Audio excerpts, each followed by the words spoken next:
Sie ist weg. Nach einer Woche des gemeinsamen Reisens durch Schottland bin ich ab heute wieder alleine unterwegs. Denn nach unserem Ausflug auf die Isle of Skye trennen sich Katis und meine Wege vorerst wieder. Während sie den Heimweg antritt, nehme ich das nächste Kapitel der Reise in Angriff. Das besteht aus einer 500 Meilen langen Küstenstraße, die als North Coast 500 bekannt ist. Entsprechend viel wird in diesem Video auch wieder Motorrad gefahren, nachdem das zuletzt eine etwas kleinere Rolle gespielt hatte. Dieses Video dreht sich um den westlichen Teil der North Coast 500, die auch als Schottlands Route 66 bezeichnet wird. Von Elendon Castle folge ich der Straße über den Applecross Pass, dann der zerklüfteten Küste parallel zur Isle of Skye und immer weiter entlang der schier endlosen Single-Track Roads. Unterwegs begegnen mir die obligatorischen Ruinen, Leuchttürme und ein Ort, mit dem ich hier so gar nicht gerechnet hätte. Was das ist, das erfahrt ihr natürlich im Video. Freut mich, dass ihr wieder mit dabei seid. Los geht's!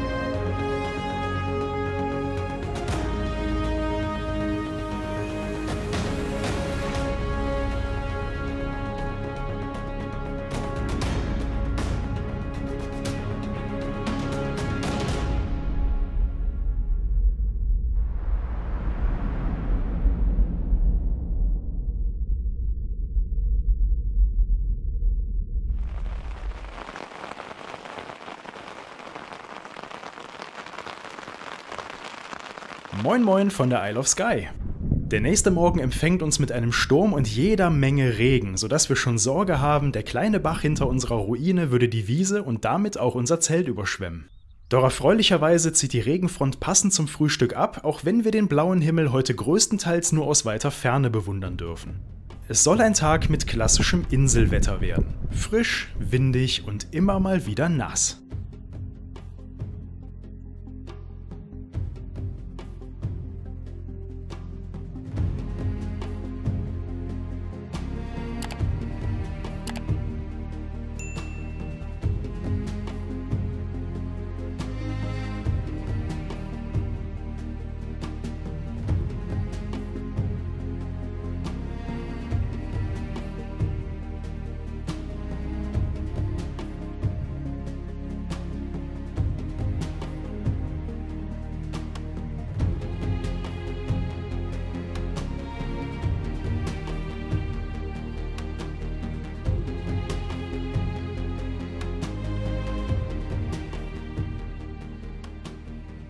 Wir haben noch ein Ziel im Blick, ehe wir der Isle of Skye den Rücken kehren und auf die Hauptinsel zurückkehren. Denn in den Bergen im Süden der Insel soll es neben dem Fairy Glen noch einen weiteren Wohnort von Feen geben. Oder nennen wir es eher ihr Badezimmer. Doch der Weg zu den Fairy Pools ist ein leuchtendes Beispiel dafür, dass nicht jede Straße für jedes Verkehrsmittel geeignet ist, auch wenn sie dafür freigegeben ist. In den Kommentaren zu Episode 2 schrieb jemand, dass er die Straße quer durch den Kuran mit einem 8 Meter langen Wohnmobil gefahren sei und dabei nicht sonderlich viel Spaß hatte. Das kann ich komplett nachvollziehen. Und die Straße zu den Fairy Pools ist damit durchaus vergleichbar. Einspurig, unübersichtliche Kuppen und dicke Möbelwagen auf der Straße. Dazu ein eisiger Fallwind von den Bergen und immer wieder eine kurze Regenschulle. Da macht das Warten darauf, dass die Autofahrer sich irgendwie miteinander arrangieren, doch gleich doppelt Spaß.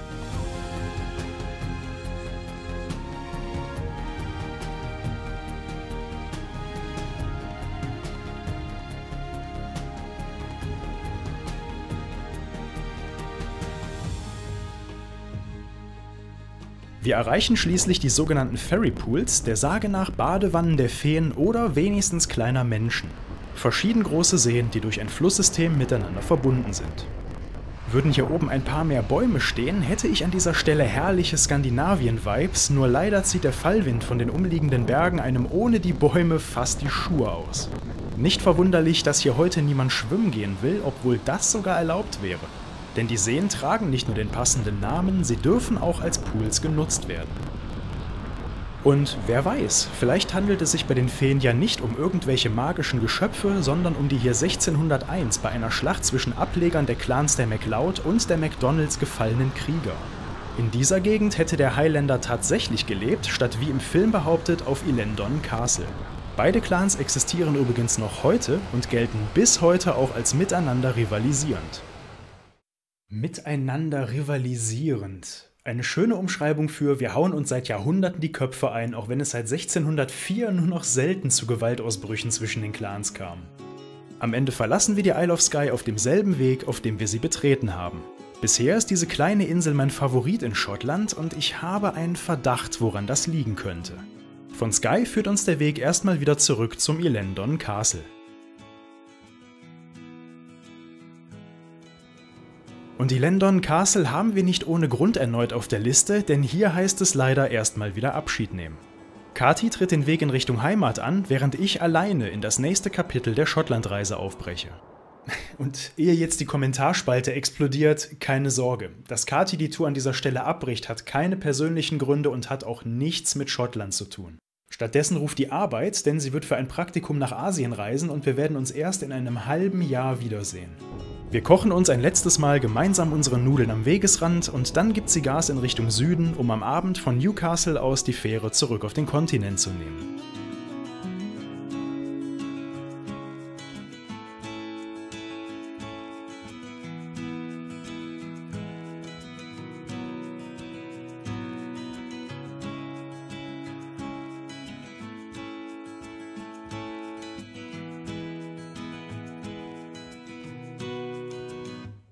Und ich starte jetzt mit der North Coast 500 in die nächste Etappe der Reise.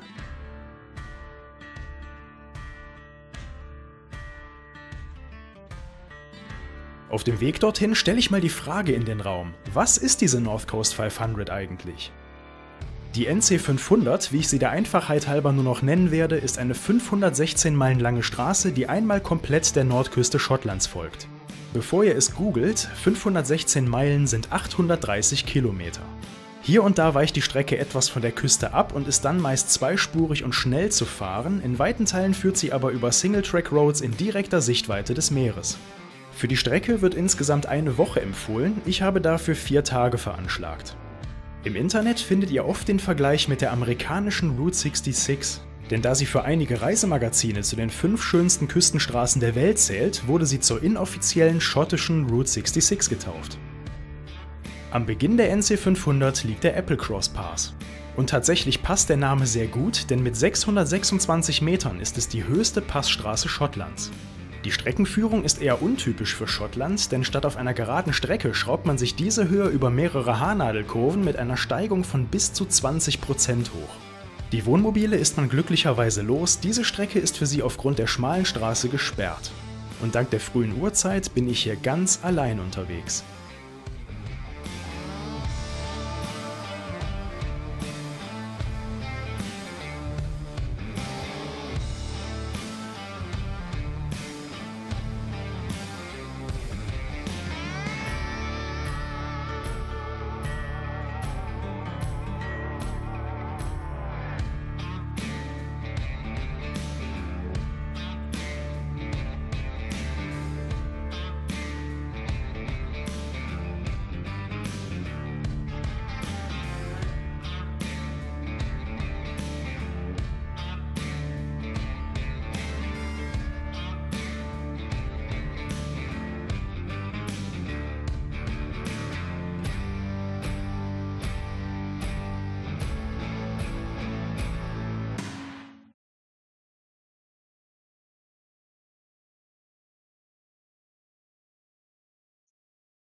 Auf der Passhöhe eröffnet sich ein weiter Blick über die Applecross-Halbinsel, links ist der Norden der Isle of Skye zu sehen, rechts winken die Ausläufer der Highlands.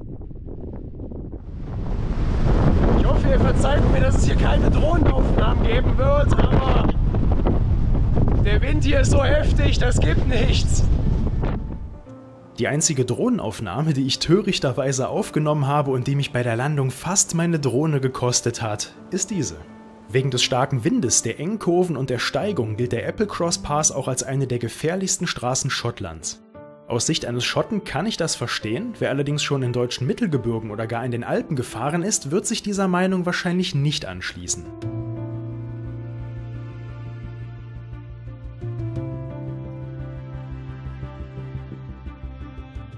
Namensgeber des Applecross Passes ist der kleine Ort Applecross direkt am Fuß des Passes, an dem auch ein kleiner Fluss namens Applecross ins Meer fließt. Das Örtchen wirkt irgendwie verwunschen. Keine Menschen auf der Straße, bis auf den Wind ist es totenstill. Und um es besonders märchenhaft zu machen, treffe ich am Rand von Applecross 2 Stück Rotwild, die sich in keinster Weise von mir stören lassen. Rotwild ist für diese Region typisch und es bleibt heute nicht meine einzige Begegnung mit ihnen. Ich folge ab Applecross weiter der Küste. Ja, klar, wo auch sonst, ist ja schließlich die NC 500. Aber leider hat Kati heute Morgen mit ihrer Abreise auch das schöne Wetter mitgenommen. Usselig ist es geworden, kalter Wind mit immer mal wieder feuchter Einlage. So werden die Isle of Skye, die Insel Raasay und die Ausläufer der inneren Hebriden im Rückspiegel immer kleiner, während ich mich auf dem Bock ebenfalls möglichst klein mache.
Habt ihr beim Ansehen dieser Aufnahmen eigentlich auch das Gefühl, durch den Süden Norwegens zu fahren? Mittelhohe Hügel, die man eigentlich noch nicht als Berge bezeichnen kann, eine karge Vegetation, ganz viele Seen und eine Straße, die sich wie ein Korkenzieher mittendurch windet. Ich habe mir mal den Jux erlaubt und einige Aufnahmen der Skandinavien-Tour von letztem Jahr rausgesucht. Vergleichen wir mal die NC 500 mit der FV 520. Könnt ihr erraten, welche Aufnahme aus welchem Land stammt?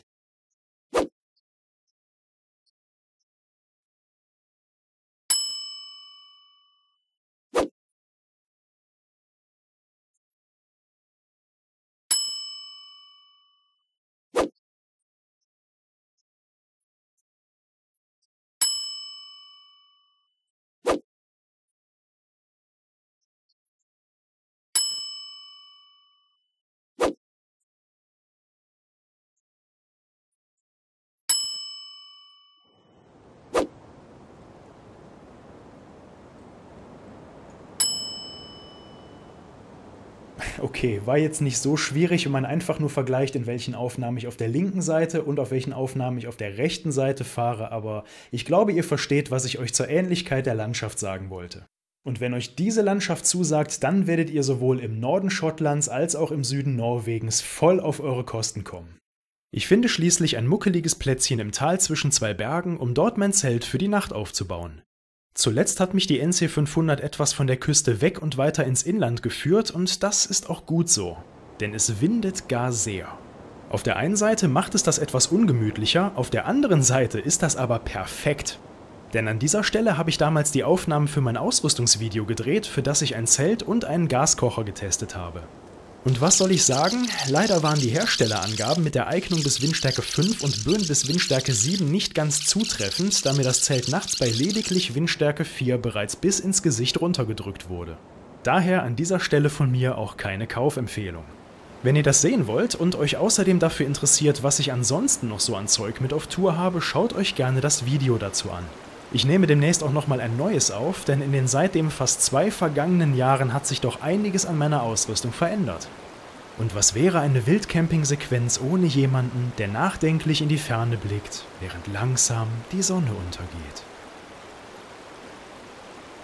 Ich weiß nicht, wie es euch geht, aber ich habe ein paar Vorsätze fürs neue Jahr. Im Frühjahr zum Beispiel wollen Kathi und ich wieder auf Tour gehen und weil der Norden Europas mittlerweile ziemlich abgegrast ist, wollen wir unseren Blick mal in Richtung Süden wenden. Und da wird sicherlich auch mal der ein oder andere Tag einfach nur faul am Strand gelegen und der Rüssel in die Sonne gehalten. Es gibt da nur ein klitzekleines Problem. Mein einstmal ziemlich athletischer Körper ist mittlerweile unförmigen rund 100 Kilo rottender Biomasse gewichen. Ich müsste mal wieder etwas abspecken, auch um meinen alten Fitnesslevel wieder zu erreichen. Von dem profitiere ich nicht nur auf Reisen, mehrwöchige Fernreisen sind doch auch sau anstrengend, sondern auch beispielsweise in meiner Tätigkeit bei der Feuerwehr. Da ich aber durch meinen Hauptberuf und meine Arbeit hier an den Videos den ganzen Tag nur sitze, ist es mein großes Ziel für die erste Jahreshälfte, mehr Bewegung in mein Leben zu bekommen. Und dabei hilft mir der Sponsor des heutigen Videos, Flexispot. Lustigerweise arbeite ich auch ohne diese Kooperation bereits seit Jahren mit einem höhenverstellbaren Schreibtisch von Flexispot. Denn es ist deutlich angenehmer, beim Vertonen der Videos zu stehen, statt zu sitzen. Jetzt in dieser Sekunde, bei der Aufnahme dieser Vertonung und auch bei den neuen Studiomoderationen, stehe ich an meinem höhenverstellbaren Tisch. Eine schöne Massivholzplatte hatte ich bereits, die habe ich mir dann ganz schnell und einfach auf eines der höhenverstellbaren Gestelle geschraubt. Ihr könnt mehrere Höhen voreinstellen, für mich perfekt, um meine ideale Arbeitshöhe im Stehen und Sitzen mit nur einem Knopfdruck einzustellen. Aktuelles Modell ist das Tischgestell E7, einen Link dazu findet ihr in der Beschreibung. Schaut gerne mal auf www.flexispot.de vorbei, vielleicht ist ja auch was für euch dabei. Am nächsten Morgen geht es weiter entlang der NC 500. Der nächtliche Sturm hat immerhin besseres Wetter herangeweht, da scheint doch tatsächlich wieder die Sonne.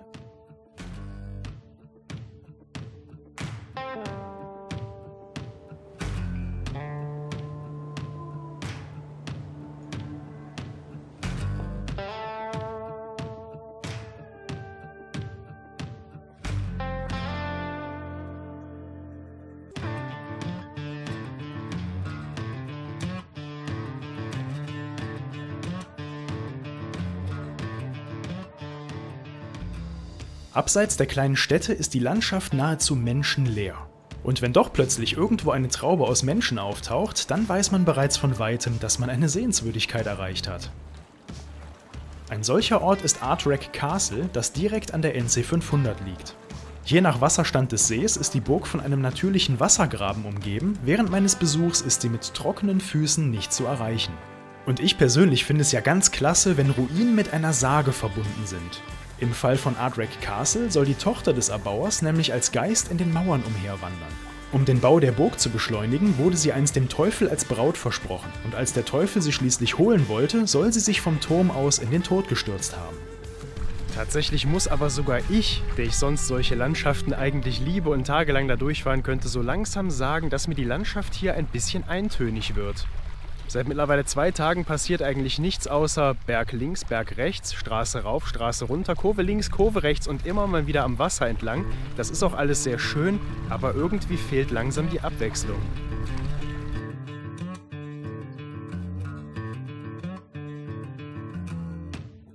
Die gewünschte Abwechslung kommt schneller, als ich es damals erwartet habe, denn schon wenige Kilometer hinter Ardreg Castle passiert etwas Unerwartetes. Von jetzt auf gleich bin ich nicht mehr am gefühlt menschenleeren Ende der Welt unterwegs, sondern finde mich in einer Art Urlaubsparadies wieder. In der Agmalvig Bay stehe ich plötzlich an einem weißen Sandstrand, im glasklaren Wasser tummeln sich die Badegäste. Die Sonne scheint, es sind 25 Grad und diese Aufnahme hätte ich auch genau so an der Adriaküste aufnehmen können.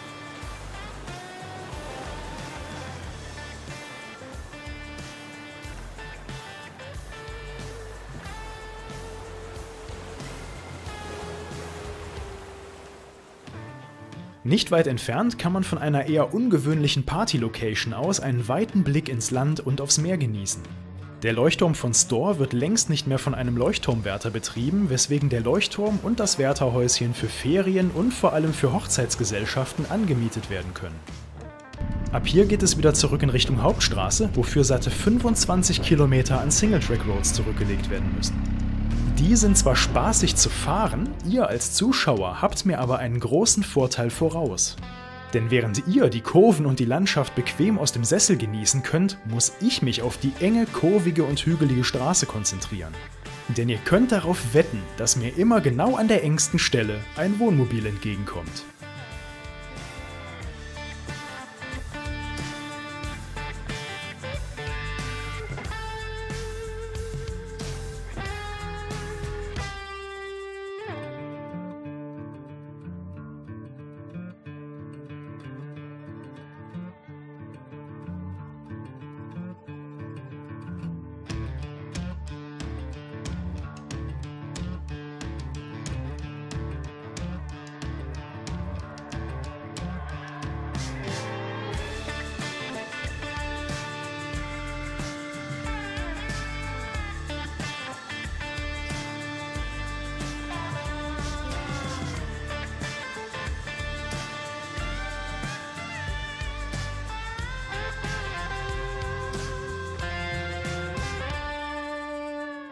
Im nächsten Teil folgt dann die zweite Etappe der North Coast 500, die bis zu ihrem Ende bei Inverness führen wird. Dabei wechsle ich auch die Inseln, denn für einen Tag setze ich auf die Orkney-Insel. Halt! Musik aus. Heute wird es ausnahmsweise mal kein klassisches Outro geben. Warum das so ist, das erfahrt ihr im nächsten Video, welches auch gleichzeitig das letzte Video zur Schottlandreise sein wird. Und bis dahin setze ich mich hin und versuche überhaupt mal das turbulente Ende der Reise in ein Video zu bringen. Vielleicht erinnert ihr euch, in Episode 1 hatte ich ja bereits gesagt, dass ich jetzt noch keine Ahnung habe, wie ich das eigentlich machen soll. Lasst uns das in der nächsten Episode mal gemeinsam rausfinden. Und bevor ihr geht, hier noch eine kleine Ankündigung. So wie es Stand heute aussieht, werde ich nächstes Jahr, also 2025, das erste Mal mit einem Reisevortrag auf Tour gehen, der sich um Island dreht. Danke dir, Carsten, dass du den Kontakt hergestellt hast. Ich freue mich da riesig drauf. Und wenn ihr noch Ideen habt, wo man sich eventuell auch über einen Reisevortrag zu Island mit dem Motorrad freuen würde, schreibt mir gerne eine E-Mail und lasst uns drüber reden. Danke euch. Und statt eines Outros möchte ich heute auf einen Kommentar eingehen, in dem nämlich gefragt wurde, woher ich in Schottland eigentlich weiß, wie schnell ich fahren darf, denn bekannterweise misst man dort die Geschwindigkeit ja nicht in km/h, sondern in mph. Nein, ich habe meinen Bordcomputer nicht auf Meilen pro Stunde umgestellt, sondern ich fahre nach Navi. Denn mein Navigator 6 zeigt mir automatisch die erlaubte Geschwindigkeit in der eingestellten Einheit an und danach richte ich mich. Und wenn das Tempolimit bei 60 Meilen pro Stunde liegt, sind das umgerechnet 97 km/h, nach denen richte ich mich, alles super easy. Wenn ihr mehr solche Fragen habt und mögen sie euch auch noch so dumm vorkommen, glaubt mir, das sind sie sehr wahrscheinlich nicht, dann schreibt sie mir gern in die Kommentare und ich gebe euch den Erklärbär im nächsten Video. Ich finde, diese ganze Studiomoderation ist ideal, auch mal auf eure Fragen eingehen zu können. Ansonsten, wie immer, vielen Dank fürs Mitfahren und wir sehen uns beim nächsten Mal.